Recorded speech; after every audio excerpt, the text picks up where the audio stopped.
Hey guys, what's up? Yeah, it's about 9:18, about 2 minutes to 9:20 in the evening. I just got dropped off. I don't know if you can see it, but it's right there, far up there, with those red lights.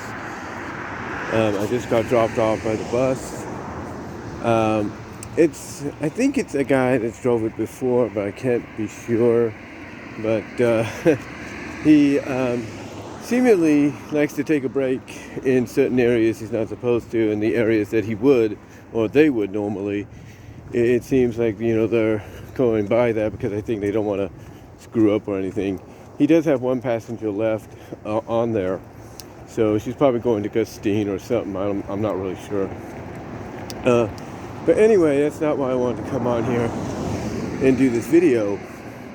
I wanted to do this video because it seems that no matter what we do as fans of wrestling in general, whether it's, being hardcore fans, whether it's being casual fans, lifelong fans, or fans that are lifelong, we're hardcore, then casual, and kind of still love it, but don't pay attention to it as much, except maybe from what others talk about and the various YouTube clips and stuff. And also we check out other promotions that are out there and to see what's available to kind of get interested in, to kind of sink our teeth into, maybe that would help us kind of reclaim that passion, that full passion we once had. But anyway, though, like I said, we can't seem to, go anywhere lately, if you will, tune into anything lately. I don't know what that was. Let me check if I heard something. Maybe not. Oh, it's just some rocks. But anyway, it seems that as wrestling fans lately, we can't, go anywhere or watch anything without hearing more of an update and more news focusing on this whole Sasha Banks Naomi situation. Mostly it's all focused on Sasha, if you will, Sasha Banks. And a lot of people have come out with various claims that she tricked, manipulated Naomi, which I don't think is true.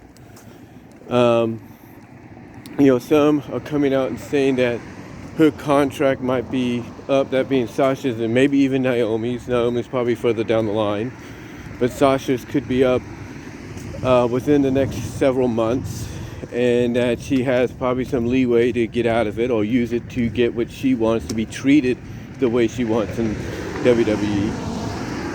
So there's that. But again, the question a lot of people have, and I talked about this before,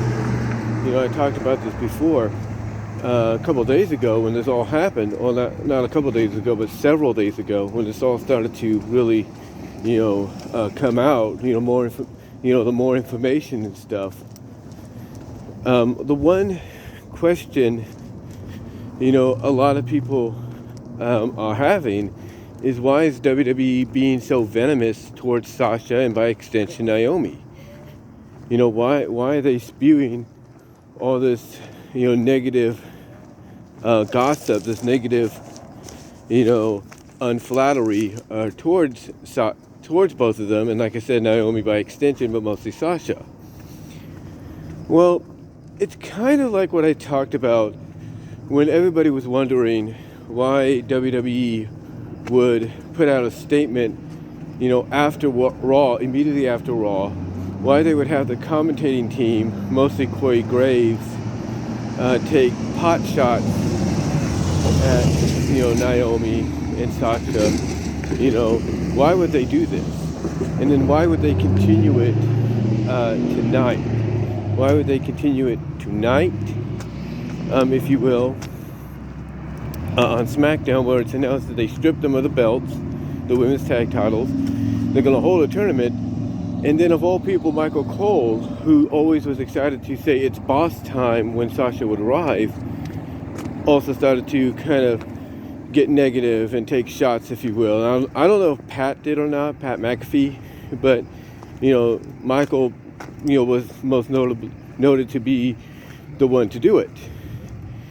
So, again, the question is why. And like I said in my video, talking about, the whole, or trying to not talk, talk about and also answer the question of why they would put out a statement after Raw and also take shots during Raw, that being the commentating team, and why they're also doing it now and if not throughout the week. It's very simple. You see, it's mostly to make Sasha, and by extension Naomi, but mostly Sasha, look bad in the eyes of a lot of potential employers or people that might want to work with her, might want to bring her on and stuff. WWE believing that they have this, positive, reputation and stuff. Believing they have this positive reputation that makes them, untouchable and more believable than anybody else. They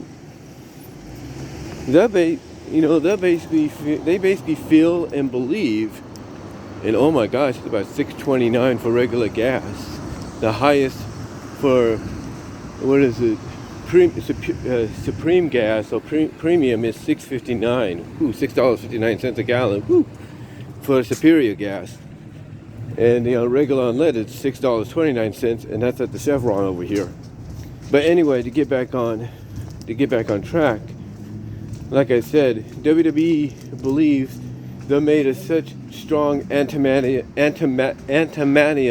easy for me to say, antimatium Teflon, if you will, antimatium Teflon. They believe they're so they're so untouchable at times, so bulletproof, and along with that, they believe that whatever they say, people will take as gospel, or at least semi-gospel.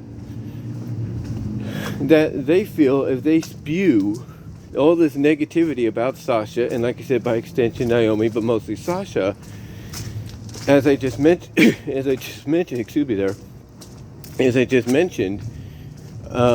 and as I mentioned, like I said a couple days ago, it's to make Sasha look bad. We know Naomi's probably going to stick around, and she's probably going to recover from this and maybe even get a major push out of it, because, again, she's married to Jey Uso.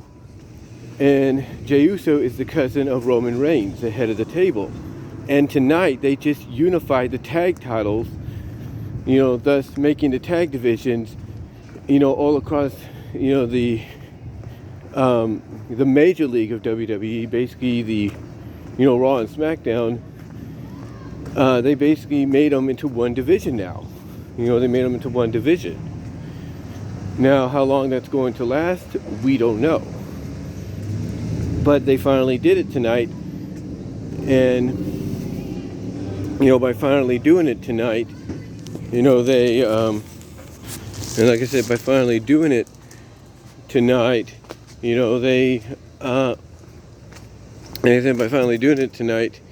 they're at least taking a step in the right direction when it comes to simplifying a lot of the championship divisions that they have, trying to make them a little better than what they were. But getting back on topic here, like I said, the reason, like I said, Naomi's going to be okay is because of that. There's no doubt. And I've got a feeling they're going to probably bring her back, mostly likely by SummerSlam at the latest, and have her join the Bloodline. That's what I see happening. But like I said, they'll probably bring her back by SummerSlam, and maybe to, keep Roman happy and the Bloodline pretty much happy, and show that, hey, we're still behind you. They'll probably turn her heel, and they'll probably give her, like I say, a major push to the SmackDown Women's title, which, again, I wouldn't have a problem with. I don't think anybody else would. But as far as Sasha goes, like I said, Sasha seems, reports are that her contract might be up in a few months, a lot sooner than people think, and that she has the leverage needed, if you will. She has the leverage needed to either get out of her contract without any consequence, or mostly, as some people are suspecting, use the leverage she has in that contract to get what she wants finally in WWE, to be treated the way she wants. And if, Vince, as some people are predicting, will do what he wants to keep her around, kiss up to her eventually, she can use that leverage and be like, nah, I don't know. I mean, here Tony Khan has a great division, and he treats his women more respectfully, stuff like that. I could see someone like Vince being like, whoa, Sasha, you want to be a star, or you'll be a star. You want the Roman Reigns treatment, you'll get the Roman Reigns treatment. You want to be the face of the women's division, you'll be the face of the women's division. Vince will do that. Once Sasha pulls out that ace of a leverage she has in her contract, which some people say she does, Vince will probably say a lot of that, to kiss up to her,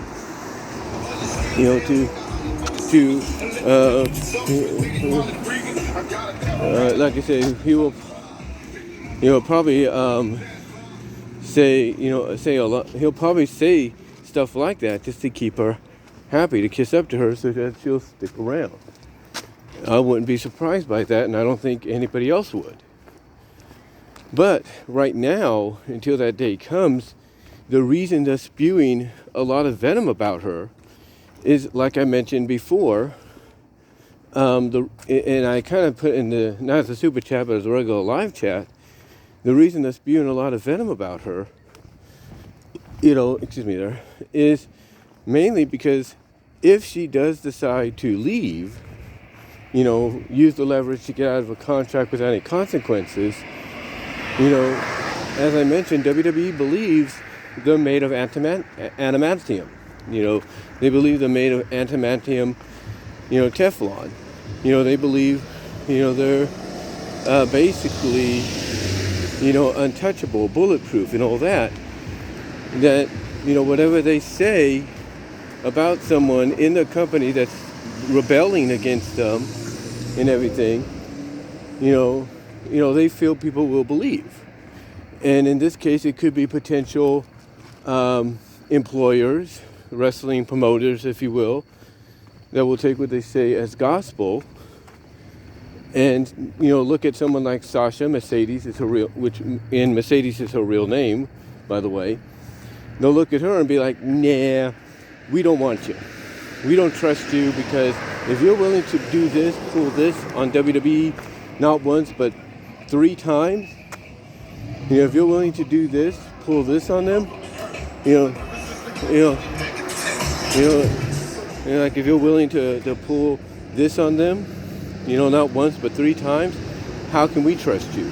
How can we support you if you might try to pull the same stunt on us? That's WWE's belief. Their belief is, hey, if we do this, if we say this about Sasha Banks, about Mercedes, nobody, not AEW, not Impact, not Stardom, not Shine, nobody will want to bring her on. Nobody will want to touch her because of what WWE has said about her, not being very trustworthy. So, in my opinion, that's why, they're spewing a lot of this venomous, BS about her, for standing up for what she believes in. Because they believe because they have such a grand reputation, positive reputation, that people will take their side, they'll believe what they say about her, and those that she might try to go to if she wants out won't want anything to do with her, because like I mentioned, to them, in WWE's eyes, they'll hear, what Sasha did there, not once, but a couple of times, and they'll look at her and be like, Mercedes, how can we trust you not to do the same crap here? So WWE believes that by doing this, they're going to keep Sasha around. And Sasha, I think she realizes this. And that's why she's going to have an ace up her sleeve with that contract leverage that she has in her contract to finally get what she wants.